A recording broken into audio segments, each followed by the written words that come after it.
Hello everyone and welcome back to my channel today. My name is Christian and today we're here to talk about the new record from Taking Back Sunday. It is called Tidal Wave and I was really excited for this record. I heard the first single, the title track, Tidal Wave, and I was just off the charts excited. My bass player actually showed it to me. And this year just seems to be the year of the legends of pop punk and pop rock coming back and showing the new guys how it's done. We've had Weezer bring out an incredible record. Blink-182 brought out an incredible record. And now Taking Back Sunday have come out and they've delivered us a really, really good rock record. It's not anything great. It's not in my top 20 of the year. Unfortunately, it's been such a stacked year that it's hard to get anything into that list now. But this is a really, really good rock record, full of some old school not pop punk, old school punk rock.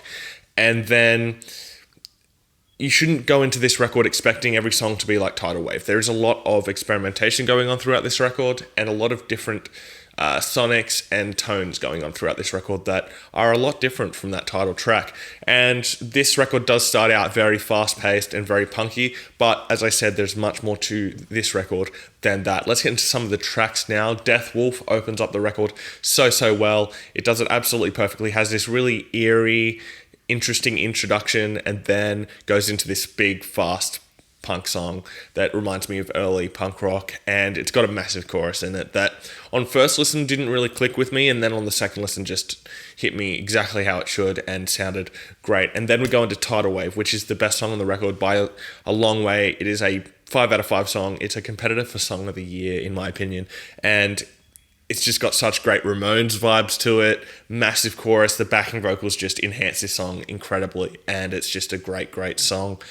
Fences is a slow-paced song. It is very, very cool and has a kind of Andrew McMahon kind of vibe in the chorus. If you don't know who Andrew McMahon is, former singer of Something Corporate and Jack's Mannequin. And then another song to point out is All Excess, which is a really cool straight up rock song with some indie influence in there, and it's once again got a massive chorus. There are so many big choruses on this record.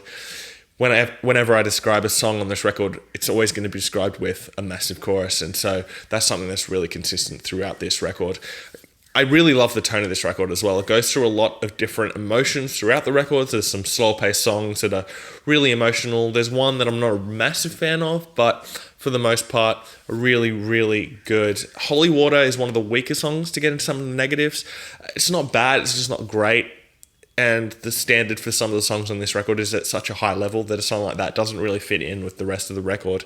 Getting back into the positives, the songwriting is really great. Everything feels like it goes as long as it should. Everything feels like it should be where it is. And I wouldn't really take anything out of the record songwriting-wise.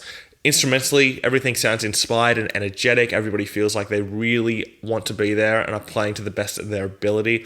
And the drumming is off the charts. It may be the highlight of the record. He has these fills and little intricacies throughout the record that really make sections come alive.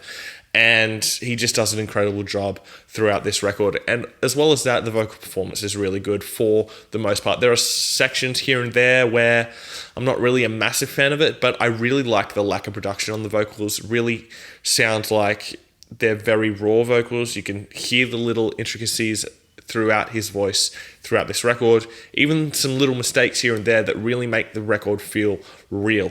And getting into the production, it's impeccable. Everything sounds massive, while still feeling like it's real. It doesn't feel like it's been done in a studio. It feels like it's a band in a room playing together, which is a part of a record that I love. The album is a little long. It could lose 2 songs.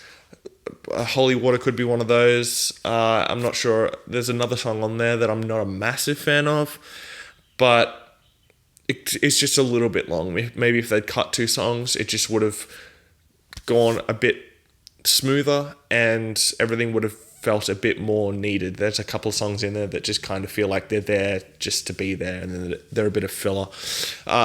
Additional props to a couple of songs, Homecoming and I'll Find a Way to Make It What You Want. They close out the record really, really well, especially that last track, I'll Find a Way to Make It What You Want. Really good close to the album, and really highlights the songwriting throughout this record.